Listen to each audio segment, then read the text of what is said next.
We've used the path tool in TradingView before to map out future price action, but what if I told you there's a much more realistic way of looking at it rather than just drawing lines? Head over to a new chart and go to the left-hand side of it. Then go to Forecasting and Measurement Tools, click on it, and then go to Ghost Feed. Now it's very simple. You just start at where the new candle is going to form and you plot out your new scenario. Let me make two and then show you how we work with it.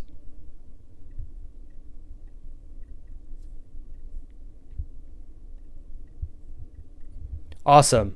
Now that I've made these two, as the real price action will develop, you can compare what's happening with your ghost feeds. If price starts matching your primary scenario, you have a plan ready, and if it's matching the alternative, you also have a plan ready. And if it's doing neither, that's a great signal for you to just step back and know that your read on the chart was wrong and you can refine your strategy. Now, most beginners usually just react to price after it's moving. But when you draw this ghost feed, it's forcing your mind to think through scenarios in advance. So even if your prediction was wrong, the act of just drawing it will improve your read. Now, all you have to do is double click the ghost feed, head over to style, and you can change how it looks, the transparency as well. You can see it's much less transparent to differentiate itself between the actual candles. Have a great day, guys.